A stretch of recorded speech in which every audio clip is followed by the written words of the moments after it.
সরকারকে গণহত্যাকারী আখ্যা দিয়েছে স্পেন।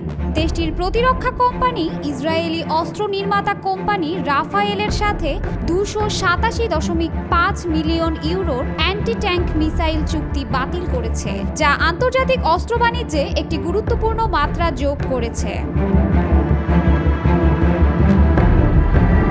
এই সিদ্ধান্ত গাজায় ইসরায়েলি সামরিক অভিযানের বিরুদ্ধে ক্রমবর্ধমান আন্তর্জাতিক চাপের প্রতিফলন।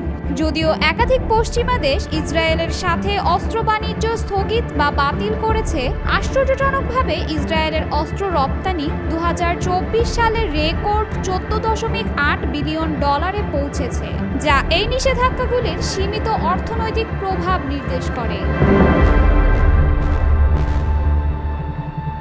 স্পেন ছাড়াও একাধিক ইউরোপীয় দেশ ইসরায়েলের সাথে অস্ত্র বাণিজ্য স্থগিত করেছে।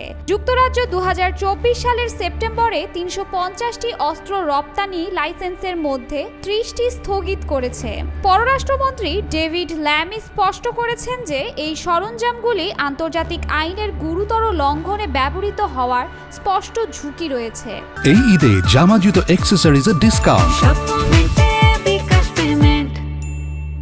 নেদারল্যান্ডসের একটি আপিল আদালত 2024 সালের ফেব্রুয়ারিতে সরকারকে F-35 যুদ্ধবিমানের যন্ত্রাংশের চালান ইসরায়েলে না পাঠানোর নির্দেশ দিয়েছে। গত বছরে ইসরায়েলি অস্ত্র নির্মাতা IMI সিস্টেমস থেকে 6.6 মিলিয়ন ইউরো মূল্যের 15.3 মিলিয়ন বুলেট কেনার একটি চুক্তি বাতিল করেছিল। এই সিদ্ধান্ত এসেছিল সমাজতান্ত্রিক সরকারের বামপন্থী জোট অংশীদার সুমারের চাপে, যারা গণহত্যাকারী সরকারের সাথে ব্যবসা করতে অস্বীকার করেছিল। সর্বশেষ রাফায়েল চুক্তি বাতিলের ক্ষেত্রে স্পেনের প্রতিরক্ষা মন্ত্রণালয়ের সূত্র জানিয়েছে যে সরকার ইসরায়েলি উৎসের লাইসেন্স প্রত্যাহারের একটি প্রক্রিয়া শুরু করেছে। এই চুক্তিতে 168টি spike LR2 anti tank missile launcher এবং 1680টি মিসাইল অন্তর্ভুক্ত ছিল। ইসরায়েলি অস্ত্রের বিকল্প হিসেবে স্পেন এখন মার্কিন নির্মিত FGM-148F জ্যাভলিন মিসাইল বিবেচনা করছে, যা রেথিয়ন এবং লকহিড মার্টিন দ্বারা উৎপাদিত। এই পরিবর্তন স্পেনের ইসরায়েলি প্রযুক্তির উপর নির্ভরতা শূন্যে নামিয়ে আনার ব্যাপক প্রচেষ্টার অংশ।